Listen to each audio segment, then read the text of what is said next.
다윗은 한 번의 실패, 그것을 거울 삼아서 이제 다시 하나님의 궤, 여호와의 궤를 다윗성으로 옮기고자 준비합니다. 그래서 그 실패의 원인을 찾고 그 실패의 원인에 따라서 이제 맞게 하나님께 올라가는 거죠. 그 실패의 원인은 무엇이었냐면 결국 하나님의 말씀대로 행하지 않았었다. 그래서 이제 오늘 말씀 보면 다윗은 이제 아론 자손들과 레위 사람들을 세워서 하나님의 궤를 옮길 계획을 철저하게 세우게 됩니다. 우리 1절과 2절 다시 한번 읽어볼까요? 다윗이 다윗성에서 자기를 위하여 궁전을 세우고 또 하나님의 궤를 둘 곳을 마련하고 그것을 위하여 장막을 치고 다윗이 이르되 레위 사람 외에는 하나님의 궤를 맬 수 없나니 이는 여호와께서 그들을 택하사 하나님의 궤를 메고 영원히 그를 섬기게 하셨음이다 하고, 다윗은 자기 궁을 먼저 세우고 나서 하나님의 궤를 둘 곳을 마련했다. 그리고 그 궤를 놓을 장막을 마련했다, 또 치었다, 이렇게 말씀하고 있습니다. 그래서 다윗은 항상 생각해 보면 이제 하나님 중심으로 항상 그의 삶에 하나님 중심입니다.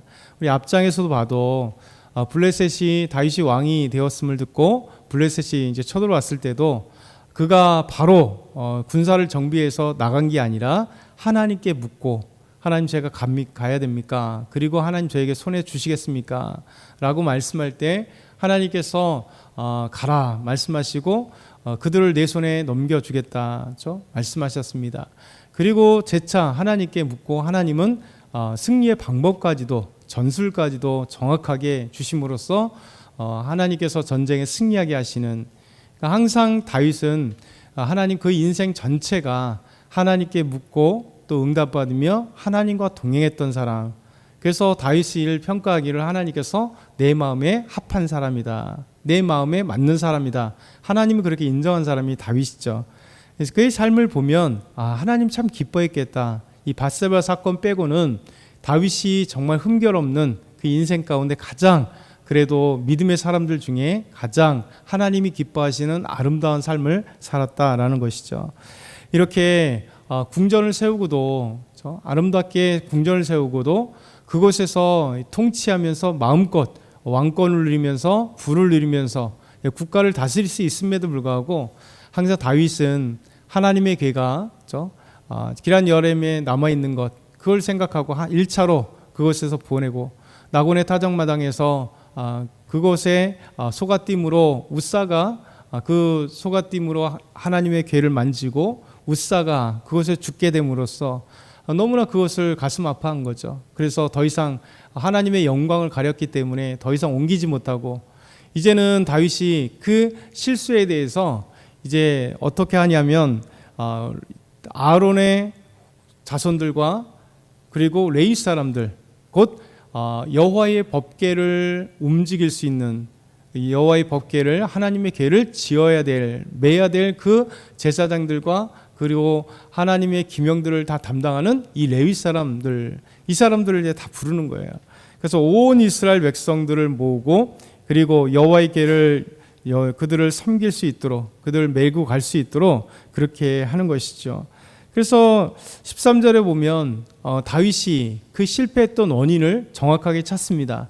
그리고 그 실패의 원인을 다시 실패하지 않도록 그렇게 준비한 것이죠. 우리 13절 한번 읽어볼까요? 13절 같이 읽겠습니다. 전에는 너희가 매지 아니하였으므로 우리 하나님 여호와께서 우리를 찢으셨으니 이는 우리가 규례대로 그에게 구하지 아니하였습니다 하니. 전에는 1차 실패, 왜 그러냐면 우리가 매지 않았다. 하나님의 궤는 반드시 고리에 끼어서 제사장들이 어깨에 매야 되는데 그냥 새 수레에다가 그것에 하나님의 궤를 싣고 오게 된 것이죠.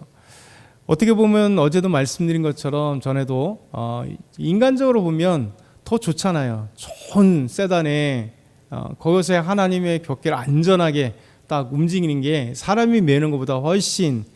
그리고 만약에 제사장들이 그 하나님의 궤를 메고 이렇게 온다면 제사장들이 얼마나 매겠어요. 무거운데 한참 가다 또 쉬고 뭐 한참 가다 또 쉬고 또 교체하고 뭐 이런 번거로움들이 있을 텐데, 그러니까 인간적으로 보면 새 수레, 아주 좋은 수레를 가지고 그것도 새 수레를 만들어서 그것에 하나님의 법궤를 하면 소가 끄니까 그냥 한 번 기란 여름에서 다윗성까지 한 번에 옮길 수 있는, 그리고 아름다운 찬양만 드리고 영광을 드리며 기뻐할 수 있으면 되잖아요. 근데 그것은 아니었다는 것이죠. 다윗이 깨달은 건 당연히 하나님의 궤는 미어야 되는데, 어깨에 매어야 되는데 우리가 그러지 못했다. 그래서 그들은 우리가 규례대로 하지 않았다, 곧 하나님의 말씀대로 하지 않았다, 그것을 다윗은 깨달았어요. 그래서 말씀대로 행하지 않았기 때문에 우리가 어깨에 매지 못하고 새수레했다, 이렇게 그가 결론 지은 것입니다. 그래서 5절부터 10절 보면 다윗은 이 레위 사람들, 아론의 자손들이었던 그앗 자손과 무라리, 게르솜, 엘리사반, 헤브론, 우시엘 자손들, 그 지도자를 세우고 그 사람들의 많은 사람들을 데리고죠. 120명부터 80명 여러 그 후손들마다 지도자와 그 형제들을 이제 총합을 딱 와서 함께 맬 수 있는 많은 사람들을 이렇게 부릅니다.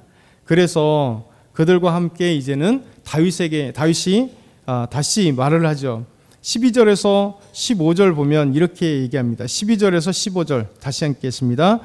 그들에게 이르되 너희는 레위 사람의 지도자이니 너희가 너희 형제는 몸을 성결하게 하고 내가 마련한 곳으로 이스라엘의 하나님 여호와의 궤를 메어 올라가.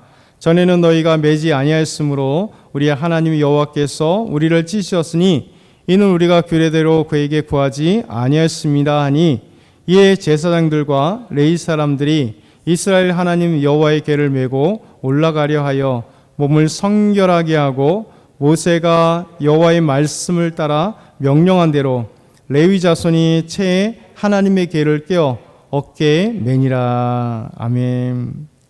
다윗은 참 멋있잖아요. 그렇죠? 이렇게 딱 준비하고 가장 중요한 건 뭐냐면 하나님의 궤를 매기 위해서, 또 하나님의 궤를 다윗성으로, 그 다윗성에서 또 준비한 그 장막과 그리고 그 예비한 곳으로 옮기기 위하여서 먼저 제사장들에게, 레위 사람들에게 뭐라고 얘기했냐면 너희는 몸을 성결하게 하라. 그러니까 하나님 앞에 나아가기 전에 몸을 성결하게 하는 건 항상 율법의 당연한 이야기였습니다. 그냥 하나님을 섬길 때, 더 나아가서 하나님의 법궤를 섬길 때 대제사장은 자기 몸을 성결하게 하고 하나님께 나아갔어요. 제사를 드리기 전에 제사장들은 항상 자기 몸을 성결하게 해서 거룩하신 하나님 앞에 죄가 없도록, 그렇죠? 몸을 성결하겠다는 단순히 씻는다는 얘기가 아니잖아요. 온 몸을 정갈할 뿐만 아니라 마음으로 준비하고 믿음으로 준비해서 하나님 앞에 성결한 모습으로 나아갈 수 있는, 그래서 하나님이 가장 기뻐하는 건 우리 성결함입니다. 거룩함입니다. 하나님이 거룩하니 너희도 거룩하라 말씀하신 것처럼 우리가 하나님 앞에 나아갈 때 우리 몸을 성결하게 하고 우리 몸을 거룩하게 하는 것이 하나님의 뜻에 맞는 거예요. 그래서 이 다윗은 이제 하나님의 궤를 옮기게 하기 위해서 레위 자손들에게 너희 몸을 성결하게 하라. 그리고 다시 실패 원인을 13절에 얘기하고 나서, 그리고 여호와의 궤를 메고 올라가라, 이렇게 말씀합니다. 그래서 이 여호와의 궤 양쪽 네 모퉁이에 고리가 있으니 거기 고리에 채를 끼워서 제사장들이 메고 올라가라. 그러니까 하나님의 규례대로 그들은 말씀대로 하는 것이죠. 오늘 이 말씀을 통해서 우리가 잠깐의 교훈을 받으면 좋겠어요. 우리도 다윗처럼 실수할 때가 참 많습니다. 하나님 앞에 말씀에 순종하지 못하고 실수할 때 하나님은 그 실수로 끝나게 하지 않는다는 거죠. 그러니까 믿음의 사람들은 그 실수를 바탕으로 해서 실수를 하나님이 기뻐하시는 방법대로 바꿔가는 사람들이 믿음의 사람들이고 타산지석을 삼는 사람이에요. 거울을 삼는 사람들이죠. 그래서 실수를 반복하는 사람이 있고 실수를 경험 삼아서 딛고 올라가서 하나님이 기뻐하시는 삶을 살아가는 사람인데 다윗이 그런 사람이에요.